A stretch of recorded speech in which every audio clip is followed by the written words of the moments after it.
Good morning. This is KELOLAND on the go with all you need to know in news and weather as you start your day.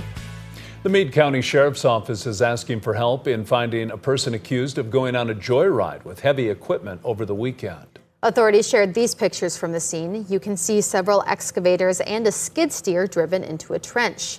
What appears to be an arm for an excavator was also put in the trench. Officials say the contractor was working to install a portable water line to campgrounds in the area. If you have any information, you're asked to contact the Meade County Sheriff's Office. Former Governor Noem has ended a FEMA grant program that was supposed to bring millions of dollars into South Dakota. Last month, Noem ended the Building Resilient Infrastructure and Communities program, saying it was wasteful and ineffective. The grants were used to update infrastructure and reduce the risk of future disasters. According to a state document released this week, South Dakota cities and counties will lose nearly $10 million in grants, while Worth County was hardest hit. It was set to receive nearly $4 million. You can find the full list of cuts on KELOLAND.com. U.S. Representative Dusty Johnson is uneasy about cuts to the National Weather Service. So he is voicing his concerns with the White House. DOGE cuts are already impacting KELOLAND. The Weather Service announced it was cutting back weather balloon launches in Aberdeen and eliminated launches in Rapid City. Rapid City is not releasing any weather balloons anymore, and Aberdeen is only releasing once a day. Those weather balloons are a critically important data point, along with satellites and radar, to help us understand what's really going on with severe weather. Johnson says he supports most of what DOGE is trying to accomplish, but he feels they missed the mark in this case. He'd like to see staffing reestablished to previous levels in Rapid City and Aberdeen. Now let's get a check on our weather with meteorologist Scott Munt. Supposed to be another warm day out there, Scott. Warm today, not quite as warm as what we had yesterday across eastern KELOLAND when we had the numbers in the low to middle 80s. But I think we'll hit the 70s today, and that's still above average. A high of 77 in Sioux Falls, 78 in Mitchell, 77 in Huron. Aberdeen at 73, 75 in Watertown, 70 today in Rapid City. There may be a stray shower or thunder shower for the Black Hills this afternoon. And Brian will have more details on your forecast coming up. Thank you, Scott. This Friday, Orchard Meadows in Rapid City will be providing dental care to those in need free of charge. The event has been going on for over a decade and each year helps around 100 individuals in need of dental work. We'll be open from 8 to 3 on Friday, and it's first come, first serve. So bring a chair. Should be a nice day, so bring a chair and a bottle of water and kind of hang out, and we're just going to try and get to as many people as we can. The event has helped nearly 1,000 people over the years. Call to Freedom is partnering with a Sioux Falls jewelry shop ahead of Mother's Day. The crew at Thomas James and Bechtel Jewelry are creating charms. They are then giving 100% of the proceeds back to Call to Freedom. It's our way of giving back to this because if you listen to some of the stories of the people that have been trafficked and the children that have been trafficked, and you are not touched by that and you don't want to make a difference, you're not human. The design was created by a 9-year-old whose mother was trafficked. We posted information on how you can purchase the charms on KELOLAND.com. The Avera Race Against Cancer is set for Saturday with events in Sioux Falls, Aberdeen, Mitchell, Pierre, Yankton, and Marshall, Minnesota.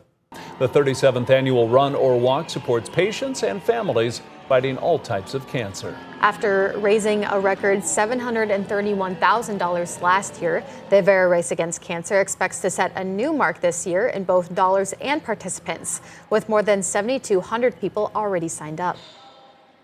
We couldn't be more grateful for all of those that are coming out to join us on that day, whether you're here in person in Sioux Falls or at one of our other 5 locations, or joining as a virtual participant anywhere in the country or anywhere in the world to come together and recognize our cancer programs, our survivors, and those that have passed away.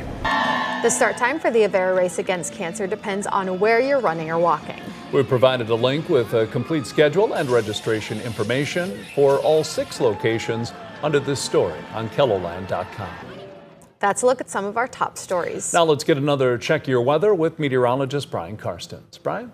All right, our weather picture today, plenty warm, but not as warm as yesterday in Sioux Falls. A few more clouds will be part of that forecast. Upper 70s, pretty likely in the late afternoon. Yesterday we hit a high of 84. 5 in Sioux Falls. So we're not going to be quite at that level, but still well above normal, and a few patches of clouds rolling through our region today.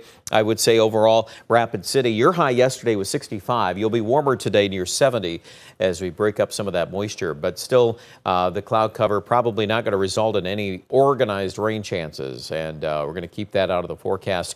Maybe a couple of blips there on the radar in northern Nebraska. Otherwise, tonight, expect partly cloudy skies. Sioux Falls area will drop probably near 50 in the morning, and then tomorrow, another day in the upper 70s to low 80s as southerly winds begin to increase. And that southerly wind will be a story this weekend. It's going to help to amplify those temperature forecasts. In fact, Friday, we're already back in the mid 80s in Sioux Falls, and I would not be shocked to see at least 4 or 5 days of 85 to 90 degree weather. That's a lot of heat for early May. And you add the wind to it as well. There's a look at Sunday. We're going to look at south winds running at least 40 on the wind gusts in the afternoon. Monday still looks quite windy as well. Same thing out of the south. Tuesday, yep, more wind from the south. We'll see if that storm system comes into the picture by Wednesday of next week. And that's the one that could shake things up. There's still some questions on how that'll happen. But yeah, we'll be here in the Storm Center to monitor that. Hopefully some rain chances, might deliver some cooler weather behind it. So keep that in mind. Highs today 74. Brookings 70 are high in Rapid City. 7-day forecast. Here we go. Mid 80s Friday, Saturday, and then up to just about 90 degree levels. Very close Sunday, Monday, and Tuesday. In the Aberdeen area, same thing. It looks like some 90 degree weather will begin to pop up in the northeast. And it's not just that area. It's going to be central and western South Dakota. Very hot going into Mother's Day weekend. Low 90s are expected in Pierre Sunday, Monday, Tuesday. That's all in advance of that storm system. So the need for rain is pretty evident, isn't it? And western South Dakota, you might catch another brief chance of scattered rain on Friday, but then, like everybody else, heating up on Mother's Day. More details at KENDLELAND.com.